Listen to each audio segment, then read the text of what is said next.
May Vespa. Nakilala ang Yellow Cab sa Vespa. Kaya so, yung motor na to, design talaga siya para sa Vespa top.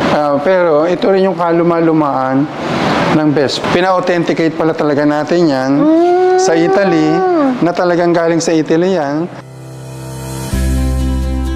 Ayan, papakita sa atin ni Don Robert ang kanyang mga collection.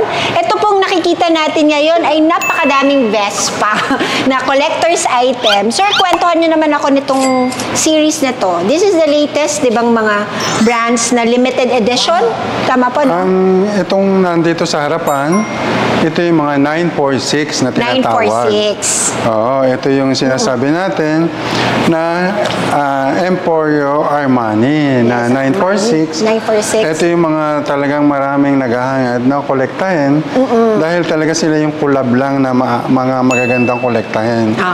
Tapos ito naman sumunod is 946 pa rin na Christian Dior. Ito talaga yung marami ring talagang naghahanap na makakolekta nitong Christian Dior. Parang bagay ito sa mag-asawa, yung ganito, di ba? Naka-Armani yung lalaki, naka-Dior naman ang babae, di ba? Sabi natin, Sir, may nabanggit kayo sa akin, ang 946, is aluminum body. Aluminum body. Aluminum body ang 946.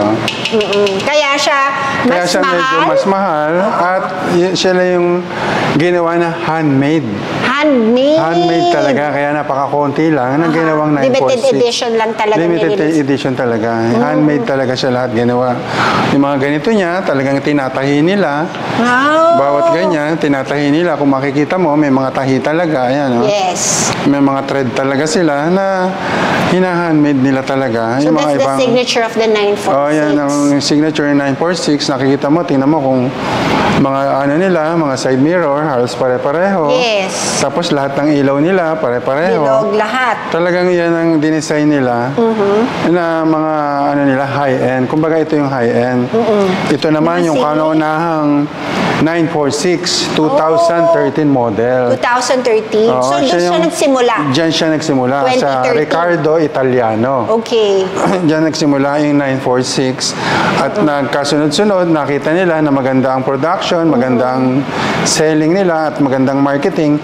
Kaya tinuloy-tuloy nila yung pag-design na ganito na handmade na 946.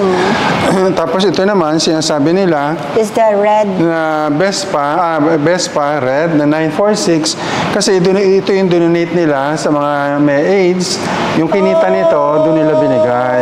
Nice. Kaya siya gumawa, kaya red. Talagang parang konti lang din yung produce nila para lang ipakita sa buong mundo na para mag-donate sa mga may AIDS. So for charity pala dito. For charity ang ginawa. Tapos ito naman, ang sinasabi nila na Bellissima, 946 Bellissima. Okay. Dalawang kulay ito, isang blue, isang silver.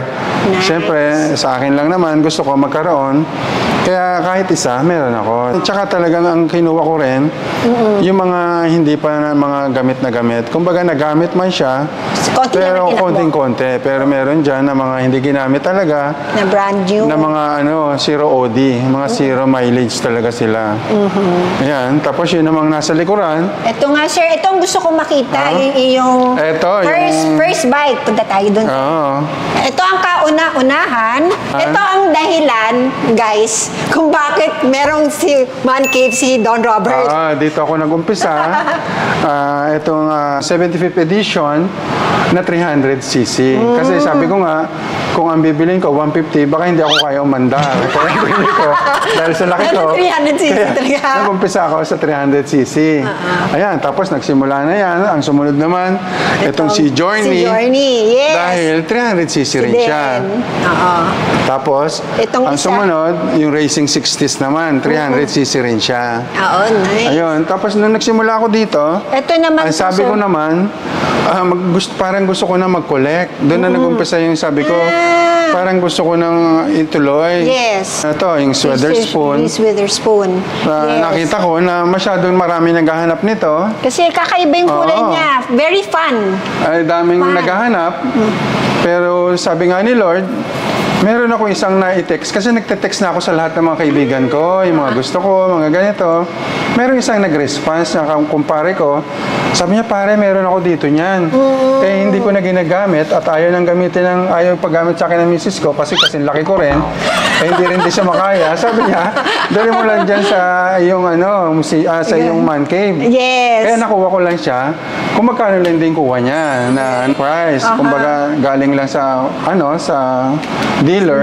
Dealer's price ko lang din nakuha. Kaya nga, sobrang blessed naman ako. Kasama po ba tong helmet Ay, hindi. na to? Ayan eh. Tinernuhan nyo na? Tinernuhan ko na. Kasi Galing. sabi nga man cave, dapat man cave talaga ang dating, di ba? Yes. Kaya kailangan. May Very original helmet. siyang helmet, di ba? Oh, so this is the original Yeah, also. original helmet yan. Ito guys, original din siya. Original helmet yan. So parang yung mga Dior din, di ba? They have their own helmet. Oo. So this one naman. Tapos ito naman yung sumunod, na product red naman ang tawag dito, na best pa rin.